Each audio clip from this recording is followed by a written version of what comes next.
कानून कितना घटिया चल रहा है इसका एग्जांपल आपको बताता हूं। 2021 में जहरीली शराब से 500 लोग गंभीर रूप से बीमार हो गए, उनकी आंख वाँख खराब हुई, उसमें 106 लोग मर गए। और कल फैसला आया कोर्ट का, 5 साल की सजा हुई है, 11,000 रुपए जुर्माना हुआ। 500 लोगों की आंख खराब हो गई, लीवर खराब हो गया, कई सारे उनके अंग खराब हो गए, 106 लोग मर गए और सजा हुई है 2 लोगों को जिन्होंने जहरीली शराब बनाई थी, और मात्र 5 साल की हुई है और जुर्माना हुआ 11 साल। जुर्माना हुआ 11,000, 5 साल सजा, 11,000 रुपए जुर्माना। दुनिया के कई देशों में बड़ा एक सेट प्रिंसिपल है, जो अपराध पैसे के लिए किया जाता है, जो अपराध पैसे के लिए किया जाता है उसमें 100% प्रॉपर्टी जब्त करते हैं। यह नियम जापान में भी है, यह नियम सिंगापुर में भी है, यह नियम कोरिया में भी है। उनका यह कहना है कि जो अपराध पैसे के लिए किया जा रहा है उसमें सजा तो बाद में देना, पहले 100% प्रॉपर्टी जब्त करो। और ध्यान से आप देखना, 80% अपराध पैसे के लिए होते हैं। 80% क्राइम पैसे के लिए होते हैं। घूसखोरी, जोर से बोलिए, पैसे के लिए। जमाखोरी पैसे के लिए। कमीशनखोरी, मिलावटखोरी, कालाबाजारी, नशा तस्करी, मानव तस्करी, धर्मांतरण, घुसपैठ, पैसे के। दुर्भाग्यवश वो व्यवस्था हमने बनाई नहीं। 80% अपराध पैसे के लिए होते हैं। किडनैपिंग पैसे के लिए, अवैध हथियार पैसे के लिए, मर्डर पैसे के लिए। 80% अपराध पैसे के लिए होते हैं। कुछ अपराध होते हैं जो बदले की भावना से हो गए, मर्डर कर दिया, ये कर दिया, वो कर दिया, रेप की घटनाएं अलग होती हैं। अदरवाइज 80% क्राइम पैसे के लिए होता है। लेकिन हमारे यहां जो अपराध पैसे के लिए होता है उसमें प्रॉपर्टी जब्त करने का प्रावधान नहीं। आपने इतनी बार यहां पंजाब के बॉर्डर पे जासूस पकड़े गए, किसी जासूस की नागरिकता खत्म हुई क्या? जोर से बोलिए जरा। जासूसी किसके लिए होती है? पैसे के लिए।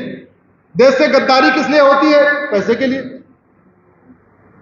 भारत का डेटा बाहर को दे देते हैं, पैसे के लिए। आज तक किसी जासूस की, किसी गद्दार, किसी नशा तस्कर की, किसी मानव तस्कर की 100% प्रॉपर्टी जब्त हुई? किसी की नागरिकता खत्म हुई? किसी को फांसी हुई? नहीं। कानून नहीं है। जब कानून नहीं है तो कहां से करोगे? इसलिए मैं कहता हूं आवाज उठाइए। इसलिए मैंने पहले कहा, आवाज उठाने का सबसे बढ़िया तरीका है, हमेशा हाथ में लेके घूमते रहते हैं। आज की डेट में और कुछ हाथ में हो चाहे ना हो, लेकिन एक चीज जरूर हाथ में रहता है। क्या है वो? पहले हमारे गुरु तलवार लेके घूमते थे, पहले हमारे पूर्वज तलवार लेके घूमते थे, लाठी डंडा लेके घूमते थे। शाम को बाहर भी जाते थे, खेत में जाते तो भी लाठी ओठी लेके जाते थे। आजकल क्या करने जाते हैं? खेत में, फैक्ट्री जाते हैं मोबाइल लेके, वॉशरूम जाते हैं मोबाइल लेके, वेस्टर्न टॉयलेट है तो मोबाइल लेके। इंडियन वाले में तो नहीं ले जा सकते, वेस्टर्न में तो लेके जाते। अरे भैया, जब हर जगह उसको लेके जा रहे हो तो उसका उपयोग थोड़ा ठीक से करो। दिक्कत क्या? मान लो आपका नाम राम कुमार है तो 5,000 राम कुमार को जोड़ लो, अपना दोस्त बना लो। यही तो सोच रहे हो ना कि हम किसको अपना दोस्त बनाएं। लक्की शर्मा नाम है, अरे भारत में 5,000 लक्की शर्मा तो मिल ही जाएंगे। 5,000 लक्की शर्मा को अपना दोस्त बना लो। भारत में 5,000 किशन लाल मिलेंगे? नहीं मिलेंगे। तो 5,000 किशन लाल को अपना दोस्त बना लो। यही तो करना है। क्यों परमजीत जी? 5,000 होंगे कि नहीं होंगे? तो बना लेंगे पक्का। हो गया। बहुत जरूरी है। मैंने फेसबुक पे इसलिए कहा क्योंकि ट्विटर पे आप लोग, कितने लोग आपको फॉलो करेंगे आपके हाथ में नहीं होता। इंस्टाग्राम पे कितने लोग आपको फॉलो करेंगे आपके हाथ में नहीं है। लेकिन फेसबुक पे फ्रेंड बनाना आपके हाथ में होता है। 5,000 आप आराम से बना सकते हैं। तो बस इतने काम करिए, और कुछ नहीं। तो जब वेस्टर्न टॉयलेट में जा रहे हैं वहीं बैठ के कुछ लिख दीजिए, देश के लिए लिख दीजिए, समाज के लिए लिख दीजिए, कहीं जहां मन करे वहीं लिख दीजिए। लेकिन जब आपने हाथ में ले रखा है, लाठी डंडा छोड़ दिया, तलवार छोड़ दिया, सब कुछ छोड़ दिया, वही पकड़ लिया है मोबाइल, तो मोबाइल को थोड़ा 10-20 मिनट के लिए लिखना शुरू करें। एक आपके क्षेत्र की एक बहुत बड़ी समस्या है, और वो है पंजाब में बड़े प्लान्ड वे से घुसपैठ हो रही है।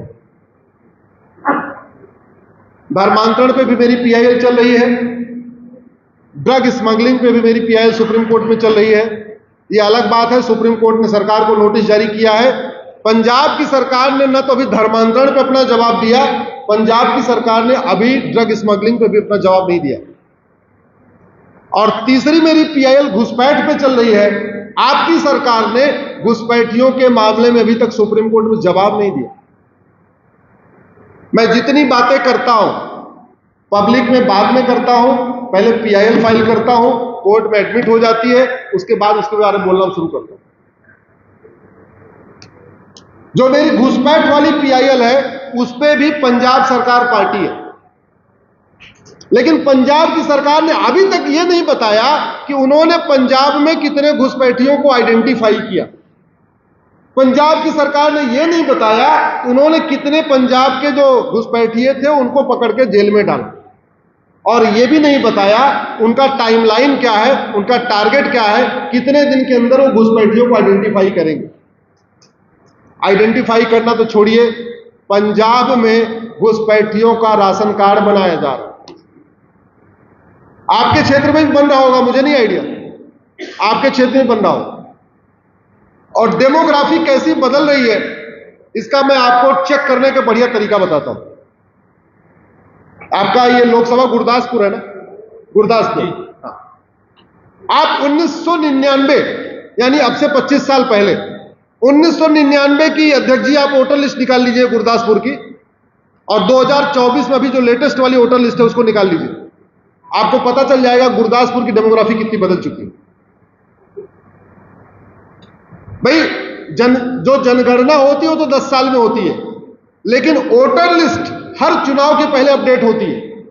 इसलिए वोटर लिस्ट को आप नहीं कह सकते नई है कि पुरानी, वो होनी, अपडेट होनी होनी। विधानसभा चुनाव होगा तो भी वोटर लिस्ट अपडेट होगी, लोकसभा चुनाव होगा तो भी अपडेट होगी। आप 1999 में जो लोकसभा चुनाव हुआ उस समय गुरदासपुर की लोकसभा की वोटर लिस्ट देख लीजिए, अभी 2024 में जो होने वाला चुनाव उसकी वोटर लिस्ट उठा के देख लीजिए, आपको बड़ा क्लियर मिल जाएगा आपके गुरदासपुर की वोटर लिस्ट, आपकी डेमोग्राफी बदल चुकी है बहुत तेजी के साथ। घुसपैठिए हो क्या रहा है, बंगाल के बॉर्डर पे 2000 रुपए दे के अंदर आते हैं, वहां अंदर आते ही वहां टूर ट्रेवल वाले बैठे हुए,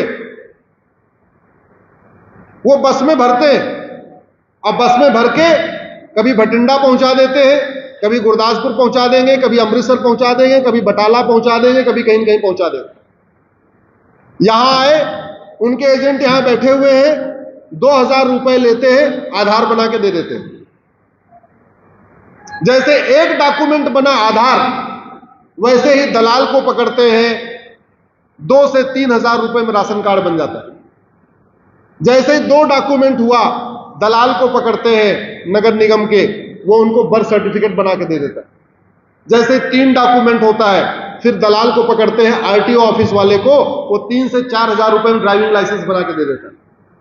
जब 4 डॉक्यूमेंट हो जाता है, तहसील के दलाल को पकड़ते हैं, सीधे सीधे उनको वो डोमिसाइल सर्टिफिकेट बनवा देता है। और जब 5 डॉक्यूमेंट हो गया, इलेक्शन आता है, पार्टी को बोलेंगे, किसी एक पार्टी को पकड़ेंगे, भैया हम तुम्हें वोट दे देंगे, बस मेरा नाम वोटर आईडी में जुड़वा दो। और चूंकि इलेक्शन के पहले वोटर आईडी अपडेट होती है, 4 डॉक्यूमेंट 5 डॉक्यूमेंट उनके पास होता ही है, वोटर आईडी में नाम जुड़ जाता है। और वोटर आईडी में नाम जुड़ गया, उसके बाद वो बैंक में खाता खुलवा लेते हैं, और बैंक में खाता खुलवा के केंद्र सरकार की योजनाओं का और राज्य सरकार की योजनाओं का पूरा लाभ भी लेते हैं। तो जो सेंटर वाली जितनी स्कीम चलती है आप लोगों के टैक्स के पैसे से, राज्य वाली जितनी स्कीम चलती है आप लोगों के टैक्स के पैसे से, उसका लाभ केवल भारत के लोग नहीं लेते, रोहिंग्या और बांग्लादेशी भी लेते हैं। जब तक घूसखोरी नहीं रुकेगी तब तक घुसपैठ नहीं रुकेगी। जब तक भ्रष्टाचार नहीं रुकेगा तब तक घुसपैठ नहीं रुकेगी, क्योंकि घुसपैठ तो समस्या है। घुसपैठ में 5 बार वाई लगाइए, अंत में मिलेगा आपको भ्रष्टाचार। भ्रष्टाचारियों पे भी बड़ी ईमानदार सरकार है, आप वाली केजरीवाल जी की, भगवंत मान जी की। नशा तस्करी के बाद एक वादा और भी था यहां पे कि पंजाब से क्या खत्म कर देंगे? भ्रष्टाचार। खत्म हो गया क्या? खत्म हुआ? पंजाब के किसी जिले से भ्रष्टाचार खत्म हुआ क्या? किसी तहसील का भ्रष्टाचार खत्म हुआ क्या? यहां भ्रष्टाचार तो खत्म नहीं हुआ। हां, दिल्ली में एक मुख्यमंत्री जेल में, मंत्री भी जेल में, सांसद भी जेल में, क्योंकि वादा तो कर दिया, निभाया नहीं। सरकार तो आ गई, वादा किया, सरकार बना लिया, लेकिन कानून तो बनाया नहीं। अच्छा, वादे भी देखिए,